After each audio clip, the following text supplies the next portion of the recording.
देख रहे हैं सी न्यूज और मैं हूं ज्योति अरोरा। आइए नजर डालते हैं इस वक्त की खास खबर पर।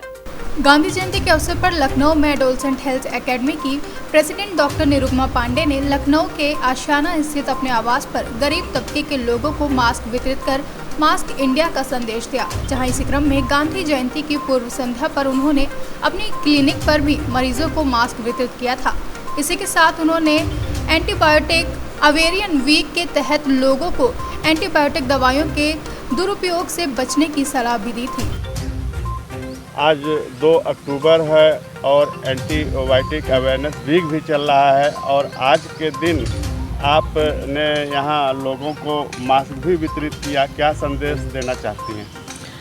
नमस्कार उमेश जी और सभी व्यूअर्स को गांधी जयंती की बहुत बहुत शुभकामनाएं। और ये जो मास्क हमने वितरित किया है ये एक्चुअली मास्क इंडिया एक कैंपेन भी चल रहा है जैनस इनिशिएटिव की तरफ से। ऑल ओवर इंडिया कैंपेन है, हमारे साथ कई एनजीओज जुड़े हुए हैं। तो ये लोग मास्क इंडिया का कैंपेन कर रहे हैं, उसी के कंटिन्यूएशन में और साथ में, क्योंकि जैसा आप लोग सब जानते हैं अनलॉक 5 शुरू हो गया है पर अभी कोरोना केसेस में कमी बहुत मामूली सी आई है। हालांकि daily increase cases, number of daily increase in cases have declined but the corona is not over. तो ऐसे में जब अनलॉक 5 हुआ है तो कहीं ना कहीं लोगों में लापरवाही आ रही है। तो इसको अभी अवेयरनेस करने के लिए कि अभी इसको हल्के में ना लें और मास्क ज़रूर लगाएं। मास्क जब भी बाहर निकलें तो मास्क ज़रूर लगाएं। इसी की अवेयरनेस करने के लिए हम लोग इसी कंटिन्यूएशन में हमने मास्क यहाँ कल भी वितरित किए थे अपनी क्लिनिक पर। और ऐसे भी हम लोग करते रहते हैं। पेशेंट्स हम लोग देखते हैं आते हैं क्लिनिक्स में बगैर मास्क के बैठे रहते हैं तो हम उनको पहले मास्क देते हैं कि मास्क लीजिए और इस तरीके से मास्क अपने घर पर भी कहीं भीड़ में जाएं तो इसको ज़रूर लगाएं। जैसा कि इस समय एंटीबायोटिक अवेयरनेस वीक भी मनाया जा रहा है, इसमें क्या संदेश देना चाहते हैं? एंटीबायोटिक को लेके क्या कहना चाहते हैं? जी, एंटीबायोटिक अवेयरनेस वीक हमारा 28 सितंबर से लेकर 5 अक्टूबर तक ये all over India national level पर और इंटरनेशनल लेवल पर भी मनाया जाता है। तो इसका संदेश यही है कि एंटीबायोटिक्स जो कि हम लोग जानते हैं, आप लोग भी बहुत कॉमनली यूज़ करते हैं, तो इसको इतनी कॉमनली यूज़ करते हैं तो इसका एब्यूज़ भी कहीं ना कहीं होता है।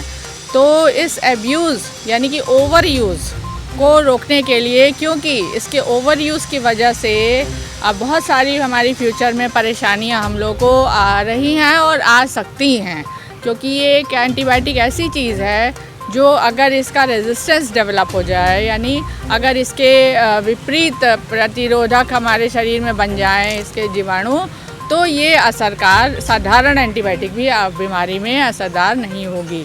तो ये सिचुएशन आ रही है और कोविड में क्योंकि और भी ज़्यादा सिचुएशन ग्रिम हो गई थी because of the lockdown, because the doctors clinics have been closed.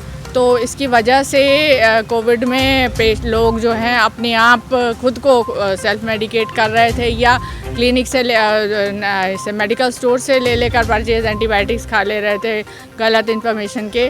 तो इस समय में ये परेशानी और भी ज़्यादा बढ़ गई, तो इसलिए इसकी और भी ज़्यादा इस समय उपयोगिता है और भी ये ज़्यादा ये हो गया है, ज़रूरी हो गया है बताना कि एंटीबायोटिक्स प्लीज़ केवल अपने डॉक्टर के प्रेस्क्रिप्शन पर लें और वो भी रजिस्टर्ड मेडिकल प्रैक्टिशनर, क्योंकि झोला छाप जो डॉक्टर्स हैं ये सबसे ज़्यादा एक नॉर्मल पब्लिक से ज़्यादा ये ख़तरनाक साबित होते हैं, क्योंकि ये एक मिक्स बैग बना करके देते हैं। आप लोग जैसा जानते हैं इसमें सारी पुड़िया होती है, इसमें रंग बिरंगी तरह तरह की दवाएं जो कि पेशेंट्स को बहुत लुभाती हैं और फौरी तौर पर आराम भी देती हैं, लेकिन लॉन्ग टर्म में इनकी बहुत बुरे प्रभाव देखने को मिले हैं, क्योंकि 2-3 दिन ये लोग पर डे बुलाते हैं और 2-3 दिन पेशेंट खा के डिसकंटिन्यू कर देता है। तो यही सबसे ज़्यादा ड्रॉबैक है कि अगर आप एंटीबायोटिक लें तो इसको पहले तो प्रिस्क्रिप्शन प्रॉपर डॉक्टर से हो और अगर लें तो फिर इसका कोर्स ज़रूर कंप्लीट करें, बीच में इसको ना छोड़ें। जैसा कि एंटीबायोटिक लोग आजकल ले लेते हैं अज्ञानता बस खाते रहते हैं, जैसे कोरोना का समय चल रहा है, जिस समय पैरासीटामोल के साथ एंटीबायोटिक ले रहे हैं, तो इस एंटीबायोटिक से क्या क्या साइड इफ़ेक्ट्स होते हैं? जी, वही मैंने बताया कि पैरासीटामॉल के साथ हमारे यहाँ भी पेशेंट्स आते हैं जो कहते हैं कि डॉक्टर साहब हमको एंटीबायोटिक लिख दीजिए, या मेरा बच्चा जो है एंटीबायोटिक्स खाना चाहता है। तो इस तरीके से मेरा डॉक्टर से भी मेरा ये निवेदन है कि प्लीज़ पेशेंट्स के प्रभाव में ना आए और उनको जिनको ज़रूरत हो उन्हीं को एंटीबायोटिक्स लिखें, क्योंकि दुष्प्रभाव मैंने जो बताया कि ये एंटीबायोटिक बग्स ये बन जाती है, रेजिस्टेंट बग्स बन जाते हैं, जो कि मैंने बताया कि ये साधारण एंटीबायोटिक भी इसमें प्रभावकारी नहीं होती है।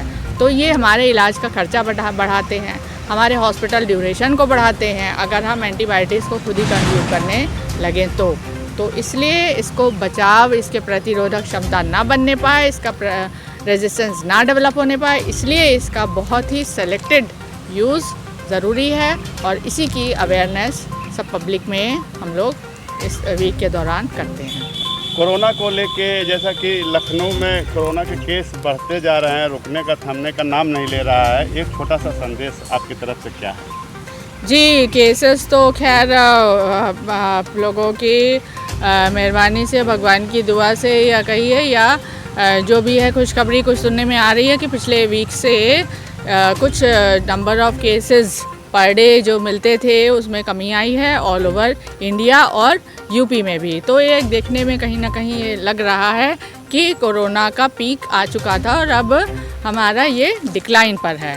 पर मेरा यही लोगों से आप सबसे संदेश है और निवेदन भी है कि इसको लाइटली ना लें, सेकेंड पीक आ सकती है और ख़ास तौर पे कि अभी आगे हमारा फेस्टिव सीज़न, दशहरा, दिवाली, इसमें भीड़ ज़रूर बढ़ेगी। तो प्लीज़ मेरा आप सबसे यही निवेदन है कि आप भीड़ भाड़ वाले इलाकों में कम से कम जाएं, अपने घर पर ही ज़्यादातर हो सके तो त्यौहार मनाएं और अगर जाएं भी तो please stay safe, stay masked and stay away from corona. This is my message. Thank you. Lucknow से सीनियर संवाददाता उमेश विश्वकर्मा की रिपोर्ट। इस वक्त की खास खबर में बस इतना ही। देश और दुनिया की तमाम बड़ी खबरों के लिए आप देखते रहिए सी न्यूज़। हर खबर आपके साथ, आपके हाथ।